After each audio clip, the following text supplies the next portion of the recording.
تو ان pain colours نے بھی بہت ساری آپ کو بیماریوں کے اندر مبتلا کیا ہے۔ تو یہ بات تسلیم کی جا چکی ہے کہ یہ ایلوپیتھک ادویات جو طریقہ علاج ہے، یہ بہت ساری بیماریوں کو جنم دے رہا ہے۔ اگر ایک مرض کو ختم کرتا ہے، اور ختم اس کو بھی نہیں کرتا، وقتی طور پہ دبا دیتا ہے، لیکن اس کے بدلے میں بہت ساری بیماریاں آپ کو عطا کر دیتا ہے۔ اچھا، دوسرا اس کے بنسبت بہت ہی محتاط اور سیف کچھ علاج ہے، وہ ہے ہومیوپیتھک، وہ پھر بھی بہتر ہے۔ ہربل یعنی جڑی بوٹیوں سے علاج، وہ اس سے بہتر ہے۔ اچھا، جس موضوع پہ ہم بات کرنے کے لیے بیٹھے ہیں، طب نبی صلی اللہ علیہ وسلم، یہ پورا ایک موضوع ہے۔ اس کے اوپر ایک بہترین کتاب لکھی ہے ڈاکٹر خالد غزنوی صاحب نے۔ اس کتاب کے لکھنے پر جنرل ضیاء الحق صاحب کے دور میں انہوں نے وہ کتاب لکھی تھی، اس کتاب کے لکھنے پر ان کو صدارتی انعام دیا گیا تھا۔ اس کتاب کا نام ہے طب نبوی اور جدید سائنس۔ طب نبوی اور جدید سائنس کا جب آپ مطالعہ کریں گے تو آپ کو معلوم چلے گا کہ طب نبوی کے اندر جس طریقے سے علاج کو بتایا گیا ہے وہ ہے علاج بالغذا، غذا کے ذریعے علاج۔ اچھا، غذا کے ذریعے علاج کے اندر میرے محترم دوستوں کوئی بھی پریشانی نہیں ہو سکتی، کوئی سائیڈ افیکٹ نہیں ہو سکتا۔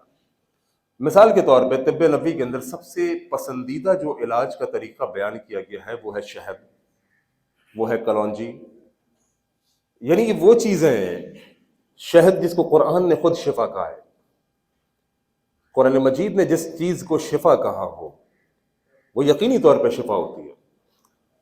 ایک صاحب مجھے کہنے لگے کہ شہد میں شفا ہے، لیکن کیا شوگر والوں کے لیے بھی شفا ہے؟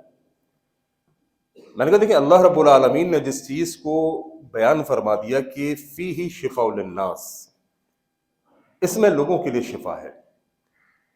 جب رب رحمان نے یقینی طور پہ ایک بات کہہ دی کہ شہد میں لوگوں کے لیے شفا ہے، تو ہر مرض کے لیے انشاءاللہ اس میں شفا ہے۔ کسی بھی مرض کے اندر کوئی بھی مرض آپ کو لاحق ہوا، پورے عقیدے اعتقاد کے ساتھ شہد استعمال کیجئے، یقین کریں آپ کا مسئلہ ٹھیک ہو جائے گا۔ اعتقاد اور یقین ہونا چاہیے۔ کل وہ جو شف والی سرکار ہے، اس کا ایک کلپ میں دیکھ رہا تھا، وہ کہنے لگا کہ میرے پاس تو آ کے ہندوؤں کو شفا مل جاتی ہے، تو مسلمانوں کو کیوں نہیں ملے گی؟ وہ دیکھا ہے نا شف والی سرکار جس کے کلپ چل رہے ہیں، وہ کہتا ہے میرے پاس آ کے تو ہندوؤں کو شفا مل جاتی ہے، تو پھر مسلمانوں کو کیوں نہیں ملے گی؟ لیکن وہ مسلمان جو عقیدے کے ساتھ آئے کہ شف والی سرکار سے دم کراؤں گا تو شفا ملے گی۔ اصل میں انسان کا جس چیز پہ تصور ہوتا ہے، کانسیپٹ ہوتا ہے، یقین ہوتا ہے، عقیدہ ہوتا ہے، اللہ اسی ذریعے سے اس کو نواز دیتا ہے۔ کیا آپ نے نہیں دیکھا کہ ایک ہندو ایک بت کے آگے، بھگوان کے آگے کھڑا ہوتا ہے، بھگوان مجھے تو بیٹا ہی چاہیے، مجھے تو بیٹا ہی چاہیے۔ اب یہ اور چیز ہے کہ کس کا یقین کہاں پر، اس یقین کے بدلے وہ جہنم میں جاتا ہے، جنت میں جاتا ہے۔ دینے والی ذات تو اللہ کی ہے، نوازنے والی ذات تو اللہ کی ہے۔ ایک حکیم ملیر کے اندر تھے، کافی پرانی بات ہے، مجھ سے شہد لیا کرتے تھے، منگایا کرتے تھے۔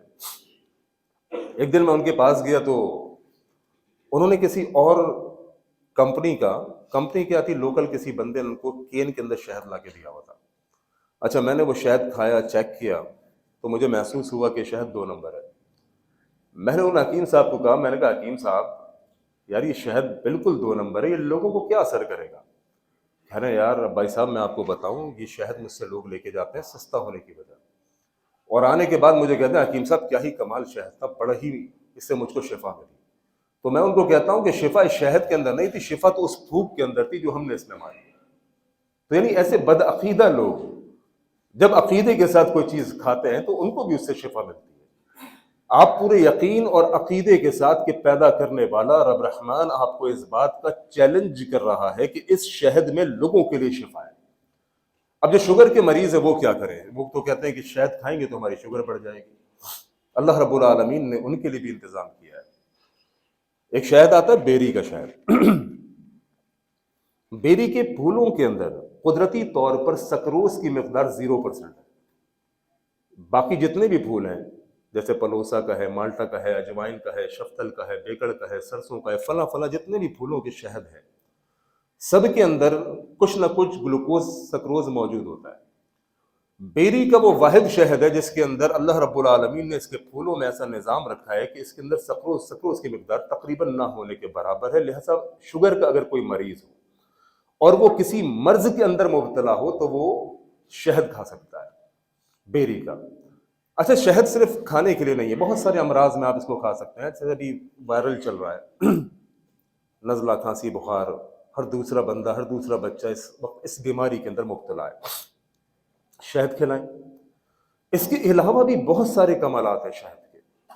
طب نبی اور جدید سائنس کے اندر لکھا ہے ڈاکٹر خالد الغزنوی نے کہ قدیم وقتوں کے اندر جب گوشت کو محفوظ کرنا ہوتا، یعنی اس وقت تو فریج نہیں تھے، ڈی فریزر نہیں تھے، اور اس وقت یہ تصور بھی نہیں تھا محفوظ کرنے والا۔ ایک بات تو یہ بھی بتاؤں، لوگوں میں بانٹا جاتا تھا، تقسیم کیا جاتا تھا، یعنی اتنی زیادہ وہ لوگ سخی ہوا کرتے تھے کہ چیزوں کو سیو کرنے کا تصور پرانے وقتوں میں نہیں تھا۔ یہ جب سے فریج اور ڈی فریزر اتنے بڑے بڑے آئے ہیں، یہ جمع کرنے کا تصور بن گیا کہ ذخیرہ کر لو۔ یار بانٹو، ختم کرو، اللہ کی دی ہوئی چیز ہے، اللہ کی مخلوق کے اندر بانٹو، سخاوت دکھاؤ، اللہ سخائی سے محبت کرتا ہے۔ تو ڈاکٹر خالد غزنوی لکھنے لگے اس کتاب طب نبوی کے اندر کہ قدیم وقتوں میں جب گوشت کو محفوظ کرنا ہوتا یا کسی پرانی لاش کو محفوظ کرنے کا ارادہ کیا جاتا تو اس کو شہد کا لیپ لگا دیتے، اس کو شہد کے اندر محفوظ کرتے، کیونکہ شہد اینٹی سیپٹک بھی ہے، اینٹی بایوٹک بھی ہے۔ جو چیز اینٹی سیپٹک ہو، جس کے اندر جراثیم زندہ نہ رہتے ہوں، وہ چیز کبھی بھی خراب نہیں ہوتی۔ شہد کبھی بھی آپ نے سنا ہوگا خراب نہیں ہوتا، شہد کی یہ کرامت ہے کہ شہد کبھی خراب نہیں ہوتا، کیونکہ وہ اینٹی سیپٹک ہے، جراثیم کو اپنے اندر رہنے نہیں دیتا۔ ہمارے پاس ایک شہد ہوتا ہے، اس کو ہم کہتے ہیں قدیمی شہد، پرانا شہد۔ بعض دفعہ وہ قدیمی شہد ہمارے پاس آیا کوئی 10 سال پرانا، کوئی 12 سال پرانا، کینز کے اندر ہوتا ہے۔ اچھا جب ہم کین کا ڈھکن کھولتے ہیں نا، شہد کتنا پرانا ہے؟ 10 سال پرانا۔ جب ہم نے کین کا ڈھکن کھولا، چونکہ فارمر کیا کرتا ہے، جب پیٹی ہوتی ہے اور پیٹی کے اندر فریم لگے ہوتے ہیں، وہ فریم دراصل چھتا ہوتا ہے، مکھیوں کا گھر بنایا ہوا ہوتا ہے۔ یعنی ایک تو آزاد مکھی ہوتی ہے نا، جو کہیں بھی کسی بھی پہاڑ پہ کسی بھی جنگل میں اپنا چھتا بنا لیتی ہے۔ جو نیچرل فارمنگ ہوتی ہے، اوریجنل فارمنگ ہوتی ہے، اس میں ہم خود مکھیوں کو ان کا گھر بنا کے دیتے ہیں۔ اب وہ جب فارمر مکھیوں کا شہد نکالتا ہے اس پیٹی سے اور وہ اس کو کینز کے اندر محفوظ کرتا ہے، تو چھتوں کے ساتھ وہ مکھیاں بھی اس میں بعض دفعہ چلی جاتی ہیں اور اچھی خاصی جاتی ہیں۔ یعنی اگر ایک 40-42 کلو کا کین ہے تو اس کے اندر کوئی چھٹاک 2 چھٹاک مکھیاں موجود ہوتی ہیں۔ اچھا اب 10-12 سال پرانا کین، آپ میں سے کسی کو اگر یہ دیکھنا ہو تو یہ میں آپ کو دکھا بھی سکتا ہوں۔ جب ہم وہ قدیمی شہد کو کھول رہے ہوتے ہیں اور ڈال رہے ہوتے ہیں، 10-12 سال پرانا کین جب ہم کھولتے ہیں تو مکھیاں اوپر ہی آئی ہوئی ہوتی ہیں، تو یقین کیجئے وہ مکھیاں محسوس ایسا ہوتا ہے، حالانکہ 10 سال سے وہ اس کین کے اندر پڑی ہوئی تھی، ان کا تو نام و نشان ختم ہو جانا چاہیے۔ محسوس ایسا ہوتا ہے کہ گویا کہ اس کو آج ہی اس میں ڈالا ہے، بالکل ثابت مکھی، بالکل سالم مکھی۔ تو شہد کا کمال ہے، چونکہ یہ اینٹی سیپٹک بھی بہترین ہے، اینٹی بایوٹک بھی بہترین ہے، اپنے اندر جراثیم کو رہنے نہیں دیتی۔ یقین کیجئے میرے یہاں پر یہ شاید آپ کو نظر آ رہا ہو، یہ جگہ میری جو ہے نا، یہ کشمیر میں ایک جگہ ہے لیپا سیکٹر، لیپا میں تھا، وہاں پہ ایک چوٹ لگی، سیلنسر بائک سلپ ہو کے میں گرا۔ اچھا جب میں گرا تو سیلنسر میری اس جگہ پہ آ کے پوری طرح چپک گیا، یعنی اندر کی چربی تک میری باہر آ گئی، اندر کی جو چربی تھی وہ تک بالکل واضح پیلی چربی نظر آ رہی تھی۔ اچھا میں نے وہاں پر وقتی طور پہ تو ٹریٹمنٹ لیا جو بھی لے سکتا تھا، کراچی واپس آیا لیکن زخم ٹھیک ہی نہیں ہو رہا تھا۔ میں نے کیا کیا، اس کے اوپر بیری کا شہد لگانا شروع کیا، روزانہ بیری کا شہد لگاتا۔ اللہ جانتا ہے میرا یہ زخم جو کہ اینٹی بایوٹک اور دواؤں سے لیپا میں ٹھیک نہیں ہوا، کراچی آنے کے بعد میں نے اس کے اوپر شہد لگایا، اللہ رب العالمین نے اس زخم کا نام و نشان ختم کر دیا۔ معمولی سا نشان ہے، بالکل زخم ٹھیک ہو گیا۔ اصل میں جس چیز کی توجہ رب رحمان نے دلائی ہو، نبی علیہ الصلوۃ والسلام نے دلائی ہو، اس چیز سے ہم آج ناآشنا ہیں۔ ہم نے بہت ساری چیزیں جو قدرتی تھیں، جو طب نبوی نے ہم کو ریکمینڈ کی تھی، ان چیزوں کو ہم نے یہ کہہ کے چھوڑ دیا کہ مہنگی بہت ہے۔ اچھا ایک المیہ ہے، المیہ یہ ہے ہمیں کہیں شادی میں جانا ہو، ہماری بیوی ہم سے 10,000 روپے مانگتی ہے بیوٹی پارلر میں جانے کے لیے، 20,000 روپے مانگتی ہے بچوں کے کپڑوں کے لیے، ہم یوں نکال کے اس کو دے دیتے ہیں، یہ لو۔ لیکن جب اپنے اوپر لگانے کی باری آتی ہے تو میرا بھائی کہتا ہے کہ نہیں یار، یہ جو دیسی علاج ہے یہ بہت مہنگا ہوتا ہے، یار اپنے اوپر لگاؤ۔ اگر آپ اپنے اوپر نہیں لگائیں گے، آپ گھر کے کفیل ہیں، آپ گھر کے نگران ہیں، گھر کے سرپرست ہیں، آپ نے اپنے اوپر ہی نہیں لگانا، بیوی کے میک اپ کے اوپر 10,000 روپے خرچ کر دیتے ہو۔ لہٰذا ان چیزوں کے قریب آئیے جو نیچر کے قریب ہے۔ طب نبوی صلی اللہ علیہ وسلم کے اندر ان چیزوں کی رہنمائی کی گئی ہے جو آپ کے گھر کے اندر موجود ہوتا ہے۔ مثال کے طور پہ کلونجی، اللہ کے نبی صلی اللہ علیہ وسلم نے فرمایا کہ کلونجی میں ہر مرض سے شفا ہے سوائے موت کے۔ یعنی اگر کسی کی تقدیر میں موت لکھی ہوئی ہے، اسے تو آپ بڑے سے بڑے آغا خان ہسپتال میں داخل کرا دیجیے، اگر موت لکھی ہے وہاں بھی آئے گی۔ لیکن موت کے سوا جتنی بیماریاں ہیں، میرے نبی علیہ الصلوۃ والسلام نے فرمایا کلونجی میں ہر مرض سے شفا ہے سوائے موت کے۔ یقین پیدا کیجیے، اعتقاد پیدا کیجیے، یقین اور اعتقاد کے ساتھ کہ میرے رب نے مجھے اس چیز کی نشاندہی کی ہے کہ کلونجی میں شفا ہے، رب نے اس چیز کی نشاندہی کی ہے کہ شہد میں شفا ہے، میں پورے یقین اور اعتقاد سے وہ چیز کھاؤں گا، انشاءاللہ مجھے شفا ملے گی۔ ایک صحابی تھے، بیمار ہو گئے، شدید بیمار۔ دوسرے ایک صحابی، ان کا نام آتا ہے ابن عقیق رضی اللہ تعالیٰ عنہ، وہ ان کی تیمارداری کے لیے آئے۔ جب تیمارداری کے لیے آئے تو دیکھا کہ ان کی حالت بہت خراب ہے۔ ابن عقیق رضی اللہ تعالیٰ عنہ نے کہا کہ 7 دانے کلونجی کے لاؤ اور اس کو باریک پیس لو۔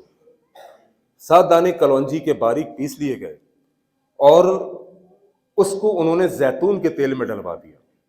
7 دانے کلونجی باریک پیس کر وہ پاؤڈر بن گیا۔ اس پاؤڈر کو انہوں نے زیتون کے تیل میں ڈلوایا اور کہا کہ اس مریض کے دونوں ناک کے جو نتنے ہیں، ایک ایک قطرہ صبح دوپہر شام اس میں ڈال دیا کرو۔ حدیث میں آتا ہے کہ وہ مریض کچھ ہی عرصے کے اندر جو بالکل بستر پر لگا ہوا تھا کھڑا ہو گیا۔ اچھا، یہ ایک بہترین چیز ہے کلونجی۔ اچھا، دینے کا جو طریقہ تھا ان کا وہ تھا کہ کلونجی کو باریک پیسوا دیا اور اس کو انہوں نے زیتون کے تیل میں ملوا دیا اور کہا کہ اس مریض کے دونوں ناک کے نتنوں میں ایک ایک قطرہ ڈال دیا کرو صبح دوپہر شام۔ اچھا، یہ ENT کے جتنے امراض ہیں ان کے لیے بھی بہترین نسخہ ہے۔ اسی طرح طب نبوی کا جب مطالعہ کرتے ہیں، ہم کو بہت ساری چیزیں ایسی ملتی ہیں جو آپ کے گھریلو یعنی دسترخوان پہ موجود ہیں، آپ کے گھر کے کچن میں موجود ہیں۔ مثال کے طور پہ امی عائشہ رضی اللہ تعالیٰ عنہ کے بارے میں آتا ہے۔ امی عائشہ کا نکاح ہو گیا اللہ کے نبی صلی اللہ علیہ وسلم کے ساتھ۔ اچھا، اب امی عائشہ کمزور تھی تو اب رخصتی کا جب وقت قریب آیا تو ان کی والدہ نے کہا کہ اب رخصتی کا وقت قریب ہے، لہذا عائشہ رضی اللہ تعالیٰ عنہ کے اوپر محنت شروع کی گئی، کیونکہ وہ کمزور تھیں۔ ان کو بہترین سے بہترین خوراک دی گئی، بہترین سے بہترین چیز دی گئی، لیکن ان کی قد کاٹ اس طریقے سے نہیں ہوا جو ان کی ماں چاہتی تھی۔ پھر امی عائشہ رضی اللہ تعالیٰ عنہ کی والدہ نے کیا کیا، ایک ایسی غذا کا انتخاب کیا جو بہترین غذا تھی، اور جس غذا کے دینے کے بعد امی عائشہ رضی اللہ تعالیٰ عنہ بہت ہی طاقتور ہوئی اور بہت جلدی ہوئی۔ آج ہمارے معاشرے کے اندر بہت بڑا ایک مسئلہ یہ ہے نا کہ 2 قسم کے لوگ ہیں، ایک وہ لوگ جو کمزور ہیں، ایک وہ لوگ جو صحت مند ہیں۔ صحت مند سے مراد موٹے ہیں، حد سے زیادہ تجاوز کر گئے، اور ایک وہ لوگ ہیں جو حد سے زیادہ دبلے ہیں۔ دونوں ہی پریشان ہیں۔ جو حد سے زیادہ موٹے ہیں وہ بھی پریشان کہ یار ہم برے لگتے ہیں، جو حد سے زیادہ دبلے ہیں وہ بھی پریشان کہ ہم برے لگتے ہیں۔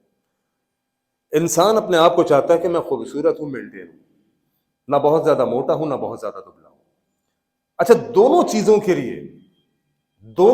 کے لیے طب نبی صلی اللہ علیہ وسلم کے اندر بہترین تجاویز موجود ہیں آپ کے لیے۔ نہ آپ اپنے آپ کو بہت زیادہ موٹا دیکھنا چاہتے ہیں، نہ آپ اپنے آپ کو بہت زیادہ دبلا دیکھنا چاہتے ہیں، تو طب نبوی کا آپ مطالعہ کریں، آپ کو ان دونوں مسئلوں کا حل اس میں مل جائے گا۔ مثال کے طور پر وہ بات میں نے روکی بھی ہے کہ امی عائشہ رضی اللہ تعالیٰ عنہ کو کیا خوراک دی گئی وزن کو بڑھانے کے لیے، میں آؤں گا اس کی طرف۔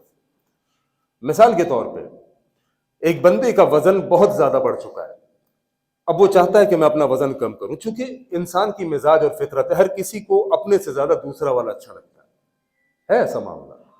کوئی بھی بندہ اپنے اندر خوش نہیں ہے، حالانکہ ہونا چاہیے۔ یہ جو حسد کا مادہ ہے یہ پیدا ہی اس لیے ہوتا ہے کہ جب انسان اپنے اندر خوش نہیں رہتا. بھائی آپ جیسے بھی ہیں آپ خوبصورت ہیں, آپ اتنے خوبصورت ہیں کہ رب نے آپ کے لیے 4 قسمیں اٹھائی ہیں, والتین والزیتون وطور سینین وہذا البلد الامین لقد خلقنا الانسان فی احسن تقویم.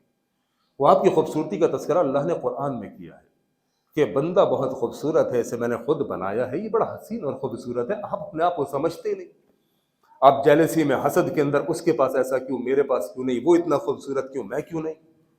تو ہر بندہ خوبصورت اور اسمارٹ نظر آنا چاہتا ہے. جو بہت زیادہ موٹا ہے وہ بھی پریشان, جو بہت زیادہ دبلا ہے وہ بھی پریشان. اگر آپ کا وزن بے انتہا بڑھ چکا ہے تو پھر آپ کیا کریں؟ سب سے پہلی چیز ڈائٹ پلان کریں. اگر ڈائٹ پلان آپ کی زندگی میں نہیں ہوگا, یقین کیجئے بڑی سے بڑی بھی کوئی طب نبوی کا نسخہ ہو, کوئی حکمت کا ہو, کوئی ایلوپیتھک کا ہو, اگر ڈائٹ پلان نہیں ہے کچھ بھی اثر نہیں کرے گا. آپ جناب طب نبوی کا میں آپ کو نسخہ بتا دوں, صبح آپ 3 پراٹھے کھائیں, دوپہر میں 2 روٹی کھائیں, شام میں 2 پلیٹ چاول کھائیں, تو وہ بیکار ہو جائے گا.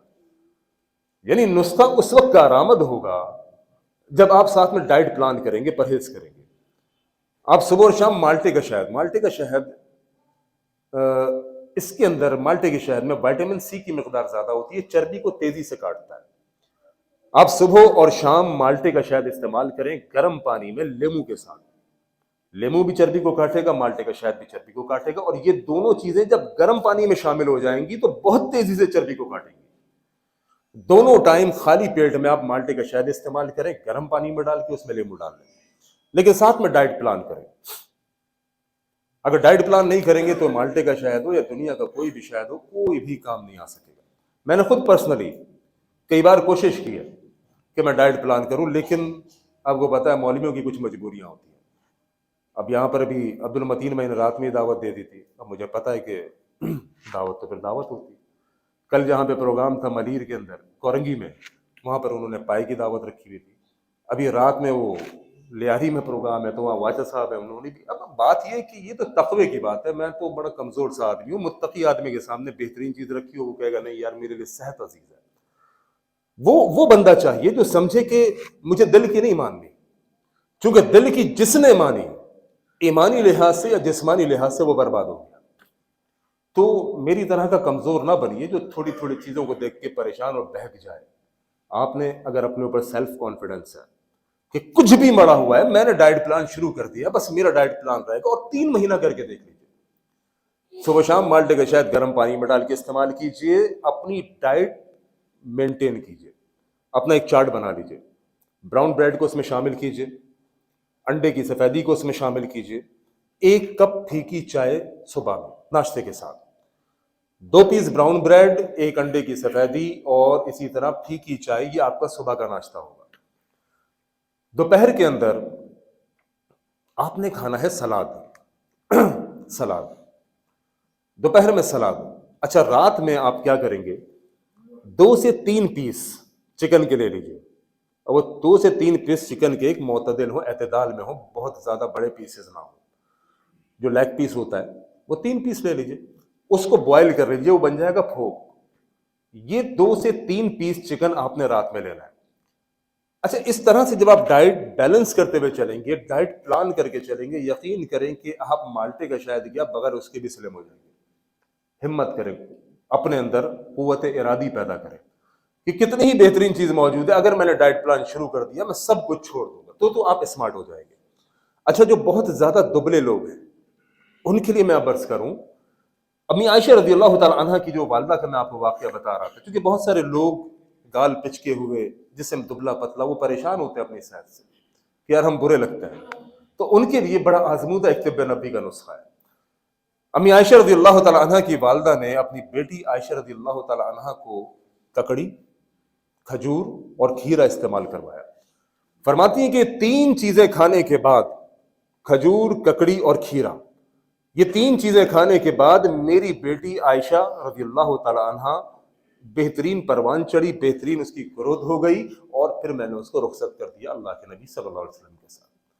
تو یہ کچھ چیزیں ہیں, یہ چیزیں ہم کو طب نبی صلی اللہ علیہ وسلم سے ملتی ہیں, جس میں سب سے پہلی چیز یہ ہے کہ ہم نے علاج بالغذا کی طرف آنا ہے دوسرے علاج سے پہلے. باقی اگر کوئی سمجھتا ہے کہ جناب میں علاج بالغذا کے باوجود بھی اپنے آپ کو فٹ نہیں سمجھتا، میں نہیں معاملات ہوتے، تو پھر وہ اپنا جو سمجھے. لیکن طب نبی صلی اللہ علیہ وسلم اگر پورے اعتقاد اور یقین کے ساتھ آپ استعمال کریں گے ان نسخوں کو، تو یقین کیجئے آپ کو بہت ساری بیماریوں سے اللہ رب العالمین محفوظ فرمائیں گے. انسان کے اندر جو ایک بہت بڑی چیز ہے وہ ہے اس کی ول پاور، قوت مدافعت. جس بندے کے اندر قوت مدافعت بہترین ہوگی وہ بندہ بڑی سے بڑی بیماریوں سے لڑ جائے گا، اور جس بندے کے اندر قوت مدافعت کمزور ہوگی وہ بندہ بہت جلدی تھوڑی سی بیماری سے بھی پریشان ہو جائے گا. یہ قوت مدافعت انسان کے لیے ایک بہترین چیز ہے. دیکھیے ایک بندہ ہے، اس کا امیون سسٹم بہت زبردست ہے، اس کی قوت مدافعت بہت زبردست ہے. ڈاکٹر اس کو اطلاع دیتے ہیں کہ جی آپ کو کینسر ہے. یہ اطلاع کیسی ہے؟ کرنٹ بن کے انسان کے اوپر گرتی ہے نا. بڑے سے بڑا کوئی انسان ہو، اس کو جب معلوم چلتا ہے کہ مجھے کینسر ہے تو وہ بندہ پریشان ہو جاتا ہے. لیکن اگر اسی بندے کا قوت مدافعت بہتر ہے تو وہ بندہ کتنی بھی بڑی کوئی خبر سنے گا اس کا امیون سسٹم ڈسٹرب نہیں ہوگا، بیماری اس پہ اٹیک نہیں کرے گی. اور قوت مدافعت بڑھانے کے لیے بہت بڑی چیز ہے اللہ پر اعتقاد. جس بندے کو اللہ پر یقین ہوتا ہے، جس بندے کو اللہ پر اعتقاد ہوتا ہے، اس بندے کا امیون سسٹم خود بخود بوسٹ کر جاتا ہے. وہ کہتا ہے کہ کینسر موت نہیں ہے، وہ سوچتا ہے کہ کوئی بیماری ایسی نہیں جو بیماری موت ہو. ہر بیماری اللہ رب العالمین کی طرف سے عطا کرتا ہے، اور اللہ رب العالمین ہی ہے جو اس کو شفا میں تبدیل کرے گا. لیکن جب قوت آپ کی مدافعت کمزور ہوتی ہے، تعلق باللہ کمزور ہوتا ہے، تو پھر کوئی بھی بیماری آپ پر اٹیک کر دیتی ہے، آپ زمین پر بستر پر پڑ جاتے ہیں کہ بس اب تو موت ہی آئے گی. لہٰذا قوت مدافعت کو بڑھائیں. اور ایک آخری بات میں آپ کو بتاتا ہوں جو میں نے ایک نوٹ کی تھی پوائنٹ کے اندر. مجھے خود بھی اس چیز کا باقاعدہ طور پہ احساس نہیں تھا. میں ایک کتاب کا مطالعہ کر رہا تھا، اسلام اور صحت. اس کے اندر ایک اچھی بات مجھے ملی، کیونکہ موضوع بھی طب نبوی کا ہے، تو یہ بات میں آپ کی گوش گزار کر کے اپنی بات کو ختم کرتا ہوں. ہم مسجدوں میں آتے ہیں، بہت خوبصورت ماحول ہوتا ہے ہماری مسجدوں کا، الحمدللہ صفائی کا بھی نظام ہوتا ہے، سب کچھ ہوتا ہے. اس کے باوجود یہ جو دریاں ہوتی ہیں، دریاں یا جو کارپیٹ ہوتا ہے یا جو جانماز ہوتی ہے، چاہے وہ گھر میں ہو چاہے وہ مسجد میں ہو، ہم جب سجدے کی حالت میں جاتے ہیں تو سجدہ کی حالت میں ناک ہماری کہاں ہوتی ہے؟ زمین کے اوپر، یعنی اس دری کے اوپر، اس مصلے کے اوپر، اس کارپیٹ کے اوپر. اچھا اب اس کے اوپر کتنے ہی گرد و غبار اور کتنی ہی بیماریاں اور کتنے ہی جراثیم موجود ہوتے ہیں. ہوا ہے نا، ہوا کے اندر جراثیم گھوم رہے ہوتے ہیں. گرد و غبار کتنی بھی جگہ سے آپ پیک کر دیجئے لیکن پھر بھی کہیں نہ کہیں گرد و غبار آ جاتی ہے. اور وہ ان قالین کے اندر، ان جانمازوں کے اندر، ان کارپیٹس کے اندر وہ پیوست ہو جاتی ہے جب آپ سجدے میں اپنا سر رکھتے ہیں، اپنی ناک رکھتے ہیں، اور پھر اس دوران آپ سانس لیتے ہیں. سانس تو انسان نہیں روکتا نا، اس دوران انسان سانس لیتا ہے. تو وہ جراثیم، وہ گرد و غبار سانس کے ذریعے آپ کی ناک کے اندر جاتے ہیں. اس سے بہت ساری بیماریاں جنم لے رہی ہیں. اس کا بہت شارٹ کٹ اور آسان حل جو میں نے ڈھونڈا، میں اب اپنے ساتھ ایک رومال رکھنے لگا ہوں. گھر میں پڑھتا ہوں تب بھی، مسجد میں پڑھتا ہوں تب بھی میں اپنے پاس ایک رومال رکھتا ہوں. سجدے والی جگہ کے اوپر وہ رومال میں بچھا دیتا ہوں. اب سجدے میں جب جاتا ہوں تو وہ رومال تو روزانہ دھلتا ہے نا. اب یہ صف کون روزانہ دھوئے گا مجھے بتائیں، یا اس مصلے کو کون روزانہ دھوئے گا؟ کوئی ایسا اہتمام نہیں ہو سکتا. زیادہ سے زیادہ جھاڑو دل جائے گی لیکن وہ گرد و غبار، وہ جراثیم اس کے اوپر موجود رہیں گے. تو آپ سجدہ کرنے کے لیے ایک رومال اپنی جیب میں رکھا کریں تاکہ جب آپ سجدہ کریں تو وہ گرد و غبار، وہ جراثیم جو ناک کے ذریعے آپ کے اندر جسم میں جاتے ہیں اور بہت ساری بیماریوں کا سبب بنتے ہیں، آپ اس سے بچ جائیں گے. تو یہ کچھ احتیاط ہے. اپنے جسم کو صاف رکھیں. صفائی اللہ رب العالمین کو پسند ہے. مومن گندا نہیں ہوتا، مومن میلا نہیں ہوتا. بعض لوگ یعنی میں نے دیکھا ہے غریب ہیں، غریب ہونے کے باوجود ان کے پاس دو لباس ہیں، ایک دھوتے ایک پہنتے ہیں. اور بعض ایسے ہیں، میں ایک اسکول میں پڑھاتا تھا بہت پہلے، ہمارے ایک اسکول تھا داوا ماڈل اسکول میٹروول میں، مینجمنٹ میں تھا. تو بعض بچے بڑے گندے یونیفارم میں آتے تھے، بال ان کے بکھرے ہوئے عجیب سے. تو ایک دن میں نے پیرنٹس میٹنگ کی، ان کو میں نے بلایا اور اس میٹنگ کے دوران میں نے ان کو، ماں باپ کو توجہ دلائی کہ اپنے بچوں کا حلیہ دیکھیں. یعنی جراثیم ان کے ناخنوں کے ذریعے سے ان کے منہ کے اندر جا رہے ہیں. اتنے بڑے بڑے ناخن، ان کے اندر میل کچیل بھرا ہوا، بال بکھرے ہوئے، یونیفارم. کہنے لگے اصل میں ہم بڑے غریب لوگ ہیں، اصل میں ہم بڑے غریب لوگ ہیں. میں نے کہا یار غربت کہا، اس چیز سے کیا تعلق؟ غربت الگ چیز ہے اور یہ صفائی کا معیار رکھنا یہ اور چیز ہے. کیا غریب کا بچہ ناخن نہیں کاٹ سکتا؟ کیا غریب کا بچہ منہ نہیں دھو سکتا؟ کیا غریب کا بچہ اپنے بالوں کو نہیں بنا سکتا؟ کیا غریب کا بچہ روزانہ یا کم از کم 2 دن میں اپنا یونیفارم نہیں دھو سکتا؟ سب کچھ کر سکتا ہے. بات ہوتی ہے مزاج کی، مزاج کیسا ہے. لہذا صفائی بہت ضروری چیز ہے جو آپ کو کئی بیماریوں سے بچا سکتی ہے. ان چھوٹی چھوٹی چیزوں کا احتیاط کریں گے تو انشاءاللہ بڑی بڑی بیماریوں سے محفوظ رہیں گے. اللہ کریم ہمیں ہر قسم کی وباؤں سے، بلاؤں سے، بیماریوں سے محفوظ رکھے. اللہ کریم ہمیں ایمان کی اور صحت کی سلامتی عطا فرمائے. وآخر دعوانا ان الحمد للہ رب العالمین.